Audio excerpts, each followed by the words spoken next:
Yes, thank you guys so much for joining. And this was a powerful registration we had with so many of you guys coming online and asking us questions, really on keynote speaking, right? What I can attest to and what I can speak of on the side of managing several high level CEO clients who are up on stages, doing what they love, speaking and getting their light out to the world. A little bit about me, I started off as a creator, just to give you guys a little bit of context. Now, there was one day, this is me talking about how good you have to get at content, but there was one day that I just thought, what about if I just documented my life? What about if I literally just started to document what I was doing? I'm not going to tell my children what I did, but I'm going to show them, right? How many of you guys here, like I was speaking to one of our CEO clients the other day, and he said, Sugira, I've been doing what I've been doing for 11 years. 11 years I've been going and speaking and presenting in workshops and doing what I love and being passionate about it, but I never documented any of it. Like I didn't have anything to show for it. And I've been a CEO of this company, founder, and since I met you, you put it into the perspective of how can I just document my life? Now, I get it, it's annoying to be on social media. I get it's a distraction, and I get that, it's not something that you really would like to spend a lot of time on. But I'll give you a little bit of a story. The other day, we called someone, a prospect of ours, and he went to a similar school that I went to, and we had a podcast interview with the principal of that school. Now, he said, "Oh, I'm going to go and listen to your podcast." So, within the deal flow, with me just talking to him in getting that business, as I'm still here running my business, he's listening to my podcast. So, do you think when we have a meeting, which we booked in a meeting with him, think about how much easier it is to close? He's going to come into that meeting having listened to an hour of me talk and have an amazing conversation with someone. So that's the power of getting quite a lot of content in the marketplace, because the content allows you to be seen, which allows you to be more visible. And a lot of you are just not visible enough. You're just not visible enough. And it's not because you don't want to be. Of course, if you could just have more eyeballs, not so much on you and getting caught up in vanity metrics of, well, look at me, me, me. No, you're saying, look at this. This is what I'm passionate about. This is what I'm speaking about. This is what's important. And this is what's changing lives, which is the most important thing. Why wouldn't you get that out to more people? And I was having a meeting today and I was telling someone, like, we live in a day and age where you're dealing with a lot of incompetent people. A lot of people, are not getting the job done. You're getting overpromised, and this is in quite a lot of areas. Let's say in the marketing field, a lot of people are just getting pitched to them, but no skin in the game, no real value to give to the end consumer. And that's going to separate a lot of people in the marketplace. And so what I see is more like, okay, how can we be there for people to be a growth partner? So what I mean is, this is a framework that I've shown you guys here for the speakers who want to be getting speaking engagements, want to getting booked out more. There's two sides of the game. There's the marketing side, and then there's the sales side. These are two different things, but they complement each other. So the way they complement each other was a perfect example of the way I gave you, right? We're doing sales. So sales is calling people, speaking to people directly to get business from them, to help them, to add value to them. So I call this person or I message this person on LinkedIn for a sale to see if we can partner with them. Okay, cool. Well, I don't know who you are. You've just called me. You've just messaged me. I'm not too sure much about you. Okay, now we have a podcast with a principal that we obviously share in common because we went to the same school. So he can now go in and watch content of me, go and watch and listen to this interview of me and the principal. Now that's marketing. That piece of content I did probably about 6, 8 months ago, that didn't bring me any sales. People seen the content, but it didn't bring me any ROI immediately, right? So the marketing doesn't bring you a return on investment straight away. Like you can see here, this is what we do for the marketing. We get the content, we document the content. So now the way sales and marketing work is, I call him for the sale. But then now the marketing is when he gets off the phone or when he gets off that message, Or even when we as a company can send him and say, hey, have a look at this interview that we did with this so and so person, this huge principal. Now he knows that person. He knows that that's a big person within the industry. That's a huge principal. So the trust factor scales much higher because I've gone from someone who he doesn't know at all to, okay, wait a minute, I can go in and watch a podcast of someone else I know. And then now he's going in and listening to the podcast and watching. And then now the trust raises high because he's watching this whole masterpiece and he's like, wow, this was really engaging. And then we have advertisements in that content. And then he's thinking, I want to be like that principal. I want to have someone like this shark, this fine young man who's well spoken, interview me. I want to be part of the company where I can have my media assets growing just like this podcast. And then that's how sales and marketing work together. So when you have a strong marketing concept, which is this pyramid that I'm showing you, which is documenting the content, repurposing it into micro content. So you just need to be more visible, which is where a lot of you guys are struggling, is just being more visible, right? So if we can now document what you're doing like this, we put it up on YouTube, a reality show. You want to think of your social media kind of like a reality show. We do that with some clients where it's like, okay, you may not need a podcast, but let's just document what you guys are doing as, you know, a business, as a family business. And then now we can now get content out of that into small pieces of content. So now other people can find you. So the number one area you lack in right now is visibility. And that's just on a marketing perspective, showing a little bit of people who you are. Now, on the sales side, you can be a little bit more visible too. So imagine you have content that's working for you, but then you also have sales. So you have LinkedIn lead generation, going in and getting people to book you as a keynote speaker. We're using AI, and we live in a time which is a very scary time for some people because a lot of people don't personalize their content. They're very just kind of do what everyone else does, which is crazy to me, and they just copy and paste from ChatGPT. So if you don't personalize your content, of course, you're just going to be fit in the crowd as everyone else. But on the lead generation side, there's huge opportunity because now we're seeing things like instantly AI.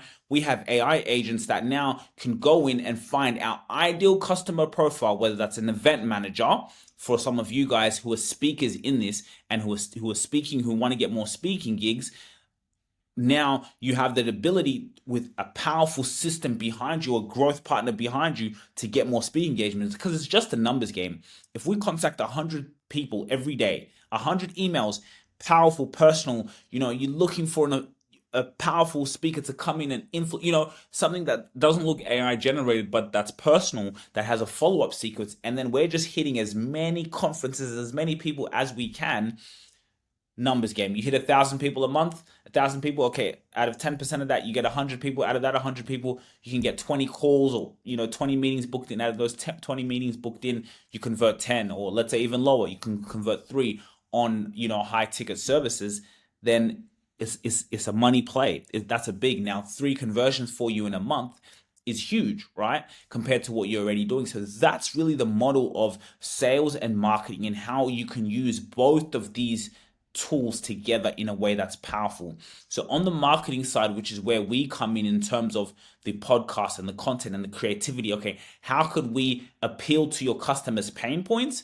How can we show your customer more? And how can we build the personal brand so well of the company that, because people trust people. You can see someone like Gary Vee. Why has he done so well? VaynerMedia is the company, like ETS Rubasha Media, but people come in to watch Gary Vee. They want to watch his vlogs. They want to watch his advice. So this system here is what allows you to do exactly that. It allows you to get that piece of content. So you can see here is a keynote engagement, right? He's doing a keynote. That's up to 2 hours. Now, do you know how many CEOs out there who were speakers at the same time are not recording their events, or they're waiting, they're getting booked at an event and they're waiting for the company of that event who recorded it to give them the content?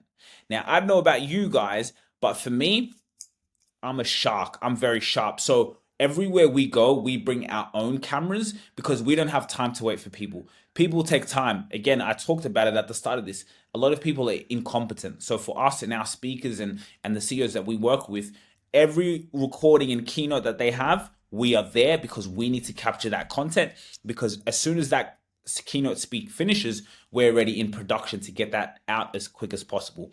Once we get it out as quick as possible, we also have the short form content to now splurge all over social media. So this is a clear example. I did this as well. Had a keynote engagement straight away from there, put it up on YouTube. From YouTube, we got all the short form clips and we edit them and we make them in a way, because now more than ever, there's so much content that's going out. There's quite a lot of content. So how do you separate your content from the rest?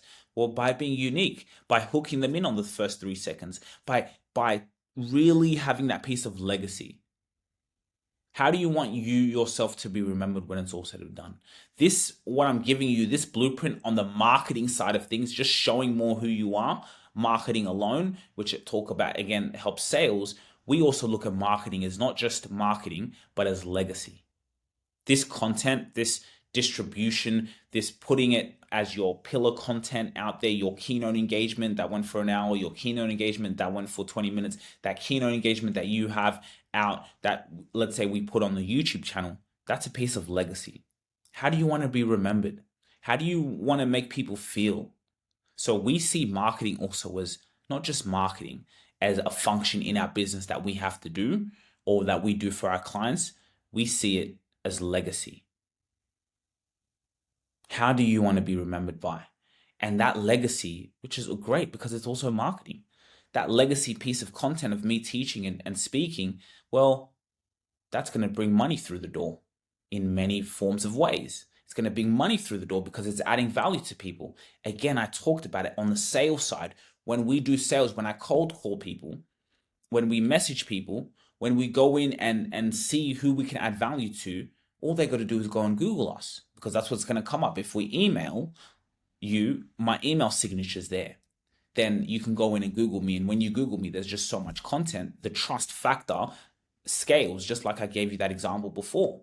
So that's why when we are growth partners and we come into a business and we look at all their functions and see, okay, well, what's happening with the sales, what's happening with marketing, the reason why we come in as a creative agency to consult or to do it for you, because a lot of CEOs need a place to get it done for them, that marketing content helps us with the sales. It helps us book more meetings. It helps more people show up to the meetings, because when they've booked that meeting, now we put them in a system, we nurture them, we send them content. They can see the content. So it's so much more likely for them to show up and close, because they've watched your content, they've watched you, they know who you are, they've seen the brand, they may have seen a piece of content that really attracted them to you. Some may be repelled to you and they won't show up to the meeting, but that's okay, because you filter out who's for you, because now it's all about being in a tribe. And so what we're seeing with the people that we're working with is it's a very lonely journey for them. They need someone to come in and do this. I've just shown you this blueprint. I've shown you what social media is like. This is how it's like. It's social graph and interest graph. Whatever you're interested in will come up on your feed. So it's you as a CEO to be more visible than ever. And to be visible is by talking about what you love, what you're passionate about, what your mission and vision is, and you just need to let that go on autopilot. You need a system and a team around you that has amazing thumbnails, that captures attention, that gets you in front of more eyeballs. And then once you're able to do that, then we're looking at, okay, what's happening with the sales? Some of you already have a sales team, so you don't need it, right? You just need to have more content out there. Boom. Maybe if you're a little bit like, okay, I've built up a huge company, maybe I'm building up my mentorship, maybe I'm building up another business and another company on the side. I need more revenue. Maybe I need more revenue for my company. Okay, cool. How can we use the marketing that we've done here to bring in more revenue? Do we need AI agents to come into your business and install that system and software in there? So now you are just outreaching, and then your personal brand as a CEO is linked to that. So then now when people are Googling who you are, there's too much content. You want to be flooding the streets with as much content as possible. And it's no longer like I'm too busy. No, you partner up with A players, you partner up with people who have skin in the game, who are investing into your business as well. Because like I said, the game's changed. It's no longer good enough for people in our position to just get monthly retainers and be comfortable and do. No, we need to be those A players where we're coming up with new ideas to improve. You're hiring people not to tell them what to do, but for them to tell you what to do. We come in, this is what we're going to do. This is the content we're going to take. This is what you're good at. Okay, how can we position you in the best foot forward? That is what it is. So for you as a CEO, you should worry about nothing but just having your name out there. And for example, why I'm passionate about that is this is a great example of a powerful CEO doing exactly that. And if you would like to book him as a speaker, which we are representing in a powerful way, you can. Please feel free to send me a message. These are for the people who are not CEOs in this call, but who are event managers, conference producers, who are looking for people to show up at the event. But like, this is an example of what I am talking about. He doesn't have time to be on social media. He is running a multi-million-dollar company with merger and acquisitions at the moment. But guess what? Every single day, what do you see? You see him speaking on stage. This is what you can see right here, right now. And again, we really try. Of course, there's not a huge edit in this, but we really try not to be like everyone else and just have those opus clips and they all look the kind of same, which you'll see if you go through a lot of the content. But this is his LinkedIn. This is how we get inbound leads coming through. This is how we expand out to more people. This is why you can book him right now as a speaker. Why? Because every content is documented. That content is documented, then that gets put up on his YouTube channel, which you can go and watch right now. And this is what I want you to show you what it looks like. Again, we always talk about proofing in the pudding. So if you go here and then you can just see it you can see exactly that. So the long form content is here. This is where the long form content lives. For people are Googling his name. This is what comes up. If you're doing sales and I say, this is who I am, I can go and send you my content. I can go and send you my YouTube videos. That's what we do in our sales process. We have a meeting with people. Hey, we'll send them one of our videos so that they're just tuned into our funnel. Boom, that's the long form content. But then now that's repurposed into short form content. So we were really strategic this week. We said, let's put as much content of him speaking on stages, so psychologically it gets into people's mind that this is a authority figure. So you just need visibility. You need a team and an A team to do something like this, to be posting, editing on, just going. That is what you need. He is not on social media, but this is 2 times a day, every single day, because we understand that he understands the mission. Again, sales and marketing, 2 different things. This is just the marketing side. It doesn't bring in any money. It doesn't bring in any revenue in the short term. It's more of a long-term game where you get so good at it and it's so huge that inbound comes to you. And that's the game that comes. But you can now leverage these assets. Trust. People trust you more because they can see it. They can see who you are, what you're talking about. You can send this to prospects. You can send it to them who you're trying to get. You can use it as a way to bring on people on your show. I'd love to have you on my podcast. Would love to speak to you. That brings you and puts you in the room with them. And then that allows for more deal flow. So the marketing is top of funnel. Sales is sales. Going hand to hand combat. Picking up the phone, writing them emails. And now with AI, we can clone ourselves, duplicate ourselves. So we just hit our numbers, because it's a numbers game. So if you want to be speaking on stages, this is a very great way for you to see exactly how it's done over a long period of time. But we just wanted to talk strictly on the marketing and the lead generation side. The other things of speaking bureaus and all these other things, those are different. And sometimes I may not be the best person to speak on that. I'm a speaker myself. But I just wanted to talk about what we are also good at and what we know works extremely well. Again, when it comes to marketing and when it comes to going to people hand in hand, the sky's the limit. So it's about, okay, what's most important for you? And then how can you use A players to do that? Because it's a lonely journey. So surround yourself with the best and people who have skin in the game. So I really thank you guys for joining into my live today. I really, really appreciate it. We have a global audience on YouTube we're really appreciative of, and we will see you on the other side. Thanks for tuning in, and bye.